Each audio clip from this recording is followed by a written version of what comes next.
lift front leveling kit on the Jeep off.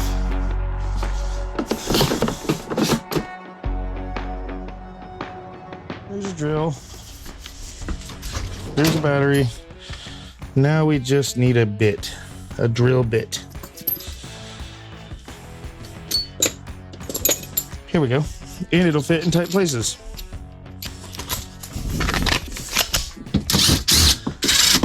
I don't know if you guys can see what's going on, but I'm trying to get this little screw out and there's not very much room to do so.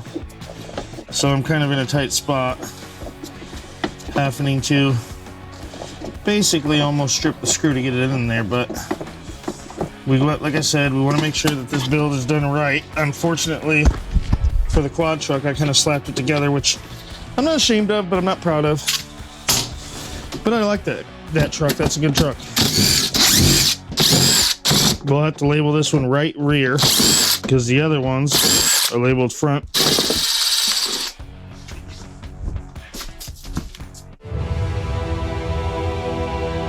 I was wondering what the hell that noise was. What's all that racket?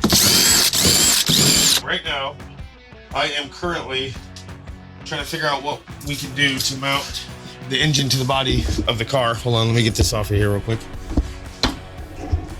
But so right now I have my whole I have my main, I don't know what you would actually call this piece, to be honest with you, but this is where the engine will sit, as you can see. I need to figure out the frame because the frame's gonna have to dip down and be a little bit lower than this, where you actually sit, you know, the seat part of the frame, because I need the chain to get to the jack shaft without hitting this cross member right here. So we're gonna have to figure a little bit of something out with that. I thought about running the chain straight down to a jack shaft that runs back to the drive axle, but I'm not 100% sure that'll be enough torque, and I don't know how the gear ratio will work if it was that close and it was on a straight downward angle.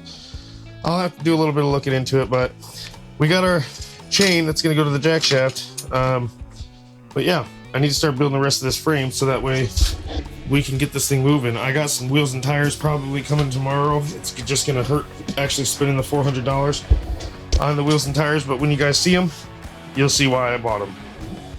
Okay, so we need to make the frame. We already have this piece, so now we need to make the frame go down, around that way, and up that way.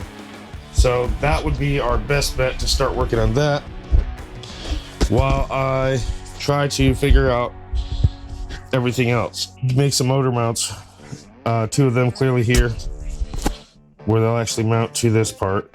But the motor cannot be just straight sitting down on top of this because of the vibrations and stuff, and I need dampeners and all that stuff to go in there. So we need to build two brackets for the front motor mount, engine mount, whatever you want to call it. And then there's also another two here and another two here that we need to get to. So these will be, I will have shock towers that come up this way, and we'll have a runoff where it will kind of, in my head and the vision I have, they're going to go up like this. And then I'll have a cross member like this and then down, and we'll just put little, you know, 3/16, some good thick or 1/4 inch, either one doesn't really matter, but this 1/4 inch will work just fine, but we'll make some gussets brackets for it. So yeah, that's what we're gonna do. And for now, I think what we need to do, let me see what we got going here. I think that I gotta try to figure out, because that's where the headlights go right there, so we can't completely eliminate that area. And I need to take into consideration the body, because whatever I do, I don't want to cut into too much of the body. I want the body to stay intact. Now, however, this whole section will be where you sit. This will be the seat. This will be chopped out and cut out for the seat. So you can actually have room to sit. I'll probably throw the steering column right through that hole right there where the old cup holder was, or actually maybe a little bit closer up in there. But I do want to keep the little glove box. That thing's awesome, I think. I think it's amazing that the Power Wheels and the stuff they do with Power Wheels right now is awesome. So we need to bend more steel tubing, and I think I have an idea of what, but so these are going to be the shocks. The shock towers are going to have to come up and over and around. to where they sit kind of like that on each side of the engine. If you see my vision here, I mean, they'll sit a little bit lower, or I don't know, they might sit higher, it depends. I gotta get the wheels and tires tomorrow before I can do too much, so I know exactly what I need to do. But the headlights work, so we gotta keep those. Everything else works, we gotta keep it. Now, it's a matter of the engine. Let me grab a tape measure.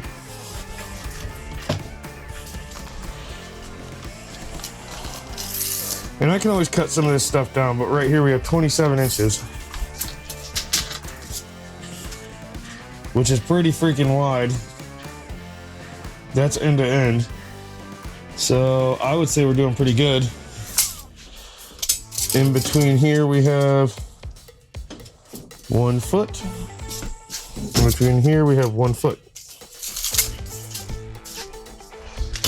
So I didn't do bad building that. That was off the top of my head, which is great. I love when things work out off the top of my head because very rarely is that the case. So I could build the frame, excuse me, to come under here, down and around, and then back up the other way. That's gonna probably be my best bet to do this though. We have about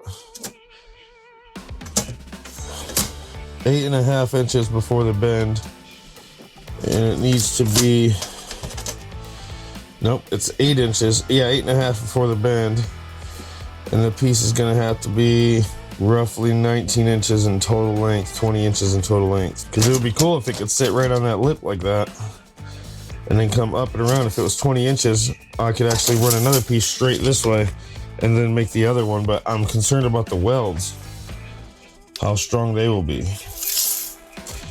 I guess there's only one way to find out. So let's make that 20-inch piece. All right, so we got that. Now we need this.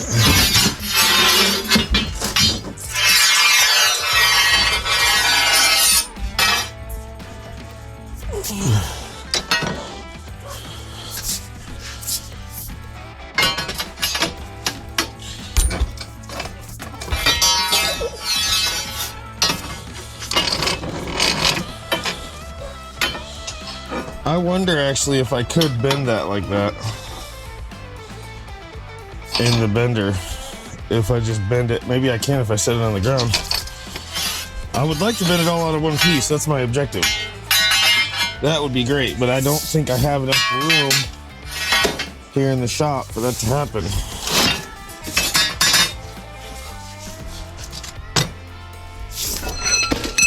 Because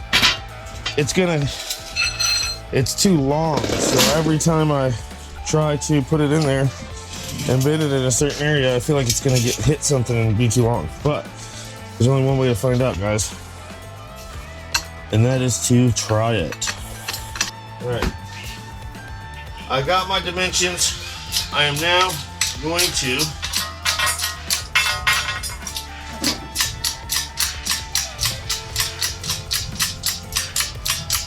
start making sure that it's lined up right. You're supposed to bolt this down, but that's alright.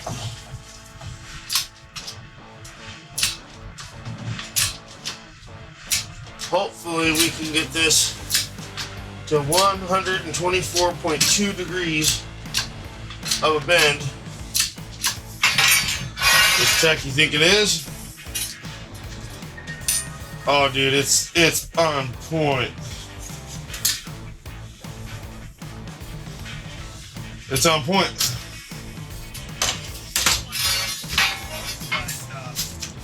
Now we're gonna do some more measuring.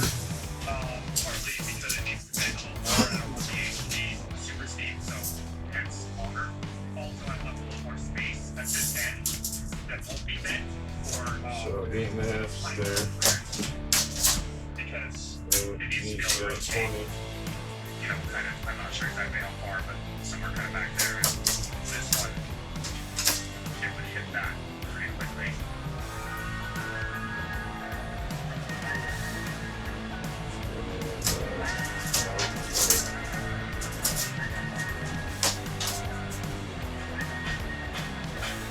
And then back the other way.